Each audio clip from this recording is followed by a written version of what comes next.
यहाँ पे देखो नेक्स्ट अपन देखते हैं, आयुर्वेद के अनुसार अपन ने एज का डिवीजन पढ़ लिया। अब अपन क्या करते हैं, मॉडर्न के अनुसार एज का डिवीजन पढ़ते हैं। तो पीरियड ऑफ ग्रोथ में हो जाएगा। तो देखो यहाँ पे इन्होंने डिवाइड किया है, एक होता है जो नेटल पीरियड होता है, नेटल को 3 पार्ट में डिवाइड किया है। फिर एक होता है स्कूल गोइंग एज पीरियड होता है, उसको भी इन्होंने 2 पार्ट में डिवाइड कर दिया, प्री स्कूल हो जाएगा, स्कूल गोइंग चाइल्ड हो जाएगा। फिर एक डिवाइड किया इन्होंने एडोलसेंस में डिवाइड किया, उसको भी 3 पार्ट में डिवाइड किया है, प्री प्यूबरेसेंट हो जाएगा, प्यूबरेसेंट हो जाएगा और पोस्ट प्यूबरेसेंट हो जाएगा। ठीक है, अब अपन को इसमें क्या करना है, सबसे पहले अपन नेटल पीरियड को देखते हैं। तो जो नेटल पीरियड है उसे 3 पार्ट में डिवाइड किया है, prenatal, perinatal, postnatal. Prenatal मतलब डिलीवरी से पहले का हो जाएगा, पेरी नेटल जो डिलीवरी के आसपास की स्थिति हो जाएगी, और पोस्ट नेटल क्या हो जाएगा, डिलीवरी के बाद की हो जाएगी। वीडियो ऑन कर लो। प्रीनेटल को फिर से 3 पार्ट में डिवाइड किया गया है, जाइगोट होता है, एम्ब्रियो होता है, एफ फीटस होता है। तो चाहे तो तुम ZEF याद कर लोगे, जेफ याद कर लो, इस सिंपल से यही कोड बनाना सही रहेगा इसके लिए, कि जाइगोट होता है, एम्ब्रियो होता है, फीटस होता है। अच्छा रितु, तुम्हें वो स्क्रीन नहीं दिख रही होगी ना।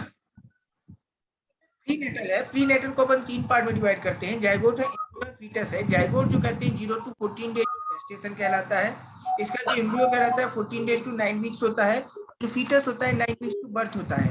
तो अपन लोग जनरली क्या होता है, जब डिलीवरी के अपन कॉलेज में रहते हैं, कहीं भी रहते हैं, इस तरह का होता है, तो सबको एम्ब्रियो बोलते हैं, सबको फीटस बोलते हैं। आज इस वर्ड को क्लियर कर लोगे, 14 डेज यानी आधा महीना, शुरू का आधा महीना क्या कहलाता है, जाइगोट कहलाता है। उसके बाद जो होता है 9 वीक्स तक कहलाता है। 9 वीक एक मंथ में करीब 5 वीक अपन लोग मान लीजिए, 4 वीक, तो 4 दूनी 8, लगभग 2.5 महीने का जो हो जाएगा वो क्या कहलाता है, एम्ब्रियो, या फर्स्ट ट्राइमेस्टर तक एक अंदाजा मानेंगे, वो कहलाएगा एम्ब्रियो। उसके बाद पूरा टाइम जो कहलाता है वो क्या कहलाता है, फीटस कहलाता है। ये तीनों से ही क्वेश्चन आ चुका है, तीनों से ही क्वेश्चन आ चुका है। एम्ब्रियो 14 to 9 हो जाएगा। इस कंटिन्यूएशन में तुम एक टर्म याद कर लो, 14 9 वीक्स और ये 9 वीक्स। देखो 14 पे ये खत्म हो रहा है, इसके बाद 9 वीक्स पे का एम्ब्रियो खत्म हो रहा है, और इसके 9 वीक्स के बाद बर्थ पे फीटस खत्म हो रहा है। तो 14 और 9 दो टर्म याद रह लोगे तो बाकी चीजें तुम्हें आ जाएंगी। पेरिनेटल जो पीरियड होता है ये 20 वीक ऑफ प्रेगनेंसी से स्टार्ट होकर pregnancy to 7 days after birth तक कहलाता है। यानी 28 वीक के बाद प्रेगनेंसी हो जाती है, तुम्हें मालूम है। यही जो होता है 7वां महीना होता है, और 7वें महीने में डिलीवरी हो सकती है, मालूम है ना। फिर 7वें महीने के बाद जो डिलीवरी हो रही है या 7 डेज तक है, वो कहलाता है पेरीनेटल। इसके बाद ज्यादा इंपॉर्टेंट इसमें क्या होता है, पोस्ट नेटल होता है। पोस्ट नेटल को 4 पार्ट में डिवाइड किया जाता है, अर्ली न्यूनेट कहलाता है, लेट न्यूनेट कहलाता है, इन्फेंट कहलाता है, टोडलर कहलाता है। तो तुमने आयुर्वेद में एक टर्म सुना होगा, सद्योजात और नवजात, सुना है क्या, सद्योजात नवजात। पर जो आयुर्वेद में सद्योजात होता है नाभिनाल कर्तन का कहलाता है, और जो नवजात कहलाता है लगभग 4 वीक का कहलाता है, 1 माह का कहलाता है। ऐसा ही कुछ इसमें भी देखो यहाँ पे है, बर्थ टू 7 डेज जो कहलाता है अर्ली न्यूनेट कहलाता है। 1 वीक का बेबी जो होता है वो क्या कहलाता है, अर्ली न्यूनेट कहलाता है। और जो बाद में 7 डेज से मंथ तक का जो होता है वो कहलाता है लेट न्यूनेट। 7 डेज वाला क्वेश्चन आ चुका है। इन्फेंट जो होता है अप टू 1 ईयर होता है, जिसे हम कहते हैं कुमार, हमारे थी अभी पढ़ा ना। तो जो कुमार होता है वो 1 वर्ष तक का कहलाते हैं, उसी को कहते हैं इन्फेंट। देखो आई फॉर इन्फेंट है, आई फॉर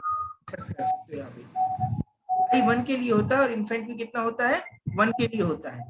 और जो टोडलर होता है वो कितना होता है, up to 3 year, T for toddler, T for 3 year. Clear, यहाँ पे क्लियर हुआ। अच्छा ठीक है, चलते अब चलते हैं अपन प्री स्कूल चाइल्ड में चलते हैं। तो जो प्री स्कूल चाइल्ड होता है 3 से 6 साल का होता है। 3 साल में बच्चे का नाम लिखवाते हैं ना, 2.5 साल से 3 साल के बीच में उसका LKG वगैरह में अपन लोग नाम लिखवा देते हैं। तो 3 साल में क्या हो जाएगा, प्री स्कूल चाइल्ड हो जाएगा, जो कि कहाँ तक चलता है, 6 साल तक चलता है।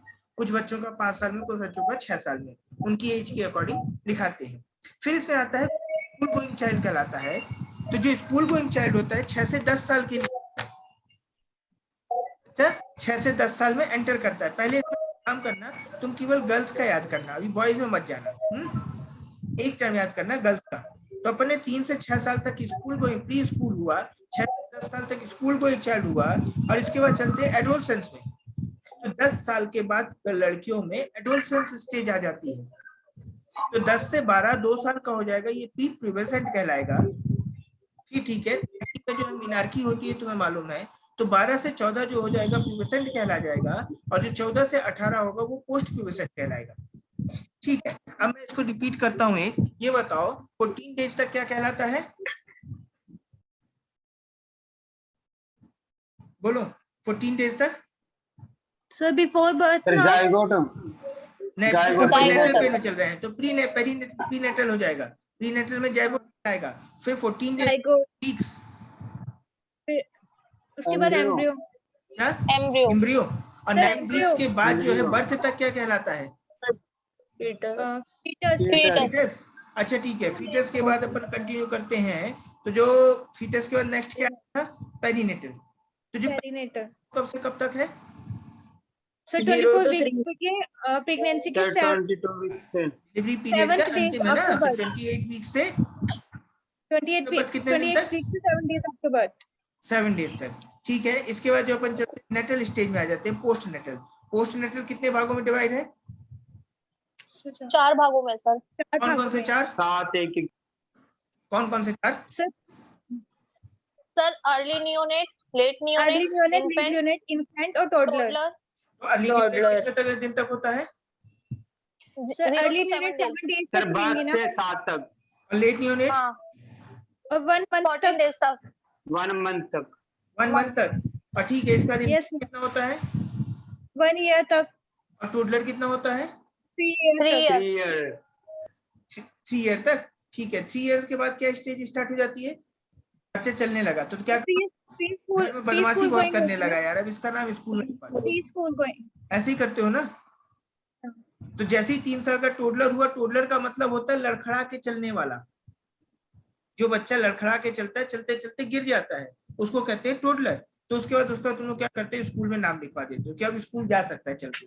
पहले क्या होता था, गाँव होता था तो छोटी सी वहीं पे प्राइमरी स्कूल होती थी, तो बच्चे को भेज देते थे, चलता हुआ चला जाता था, है ना। तो टोडलर हो गया। तो टोडलर 3 से 6 हो गया। फिर इसका चलता है school going child. School going child कितना हो जाएगा? 6 to 10 हो जाएगा। 6 to 10। तो एडोलसेंस किस एज तक हो जाएगी? सर 10 के बाद शुरू हो जाएगी एडोलसेंस। 10 to 18 हो जाएगा। 10 to 18 होता है ना। 18 के बाद तो एडल्ट हो जाएगा ना। ठीक है, तो जो एडोलसेंस है उसको फिर से 3 पार्ट में डिवाइड किया गया। कौन से 3 पार्ट है? प्री प्यूबसेंट, प्यूबसेंट और पोस्ट प्यूबसेंट। तो प्री प्यूबसेंट की एज कितनी हो जाएगी? 10 to 12 है गर्ल्स की। प्यूबसेंट की कितनी हो जाएगी? 12 to 14, 14 to 18। बस ठीक है, यही चीज हो गई। अब जब बॉयज में जाते हैं ना, तो बॉयज में यही थोड़ा सा डिफरेंस आ जाता है। क्या डिफरेंस होता है? तुम्हें मालूम है कि बॉयज जो होते हैं ना 2 साल लेट मैच्योर होते हैं as compare to female. Boys में मैच्योरिटी 2 साल लेट आती है। तो देखो यहाँ जो 6 से 10 साल आ रहा था स्कूल गोइंग चाइल्ड गर्ल्स के लिए, तो 2 साल बढ़ा दोगे तो बॉयज का बन जाएगा। फिर इसके बाद नीचे चलते हैं। नीचे देखो यही चीज फिर से बढ़ गई, 12 से 14 उसमें भी प्यूबसेंट हो जाएगी, 2 साल बढ़ गया। यहाँ 12 साल में मैच्योर हो जाएगी फीमेल, जबकि मेल क्या होगा 14 ईयर्स। इसके बाद देखो ये 14 को फिर से इन्होंने 16 कन्वर्ट कर दिया, क्योंकि ये 14 से 16 हो जाएगा, और 16 से यहाँ पे 20 कर दोगे मेल के लिए। इसीलिए तुमने देखा होगा कि शादी की जाती है तो लड़का थोड़ा सा बड़ा ढूंढा जाता है एज में, कम से कम 2-3 साल का गैप तो रखा जाता है। ये बात क्लियर हो गई?